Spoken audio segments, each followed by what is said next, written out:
na unti-unting nawawala.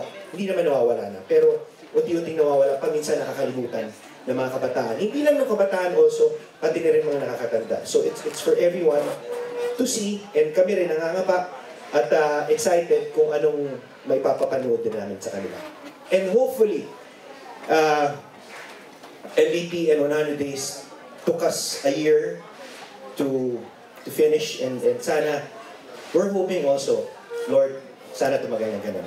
Para mas maparating namin yung mensahe namin sa kanila. Or more.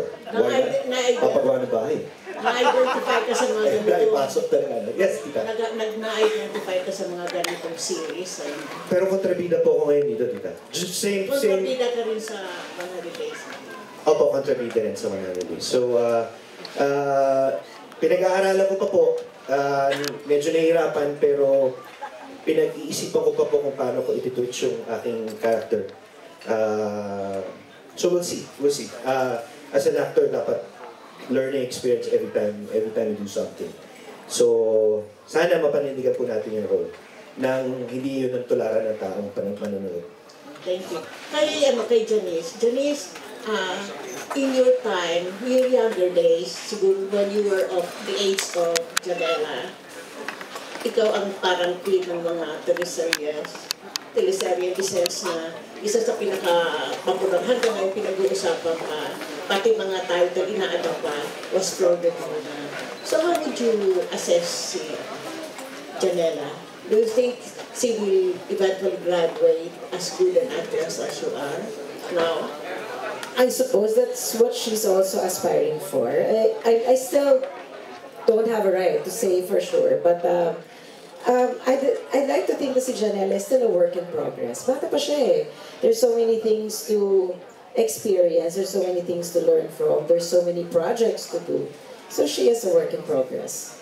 Thank you. Ngayon kay Janela for my last question. Janela, is it true na ikaw ang nag-coin ng Oh My G? Sorry po? Ikaw ang nag-coin ng salitang yan, Oh My G. Sa'yo, ikaw mismo ang nakaisip? Or was that in the script of Be Careful? Actually, it was in the script of Be Careful. Yun po, yung mga writers, they were happy kung paano ko pinortray si Nikki at sinabi ko, oh my G, talaga. Yun po. Identified with you. And yeah, I became identified with it. Ito po, oh my G na po yung title ng show ko po. So, it's very fun to play with this phrase. Thank you, ha.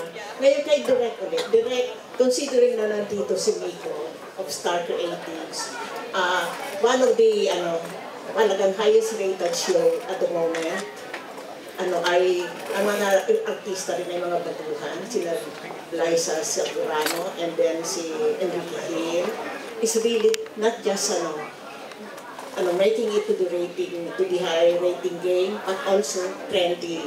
Do you think somehow maging katulad nito? You expect this to.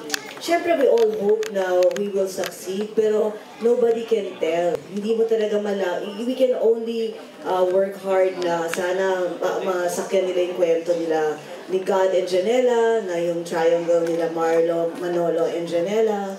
Pero hindi mo talaga alam kung anong magugustuhan ng mga tao o hindi. Coming from pure love na kami rin walang in-expect noon, and we were quite surprised. We're hoping na sana, minsan you just have to work hard, tapos bahala na kung anong mangyayari. Nobody can tell, no matter